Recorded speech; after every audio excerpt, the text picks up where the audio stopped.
అనుదినమన్న శ్రోతలకు మన ప్రభువును రక్షకుడై ఉన్న యేసుక్రీస్తు యొక్క సరిసాటి లేని మహా గొప్ప పరిశుద్ధమైన నామం నందు శుభములు. నేడు 2025 సంవత్సరము మే మాసము 29వ తారీఖు గురువారం నాటి ధ్యానాంశము ఎల్లప్పుడూ స్తోత్రించుడి.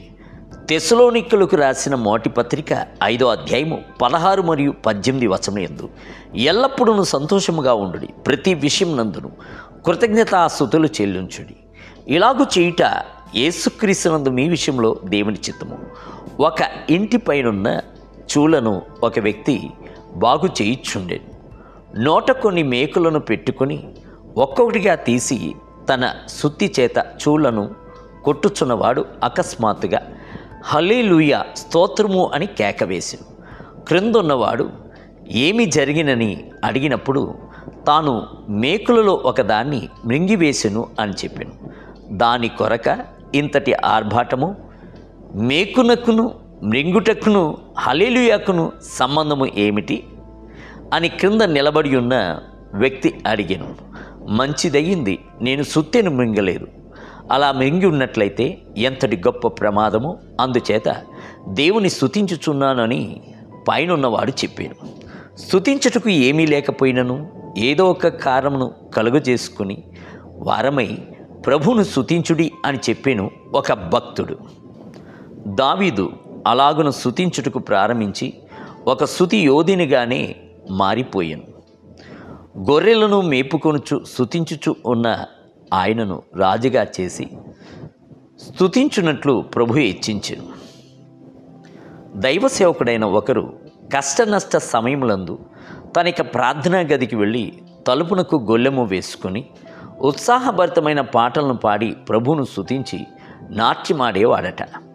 సాతాను నాకు చిన్న కష్టమును కలుగజేసును, అయితే ప్రభు ఆ చిన్న కష్టమును గొప్ప ఆశీర్వాదముగా మార్చబోచున్నాడు. కావున ముందుగానే నేను ప్రభువును స్తుతించుచున్నాను అని ఆయన తన ఆనందమునకు గల కారణమును చెప్పానట.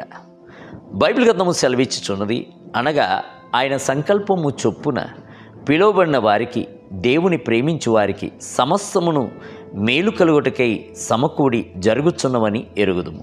రోమీయులకు రాసిన పత్రిక 8వ అధ్యాయం 28వ వచనం.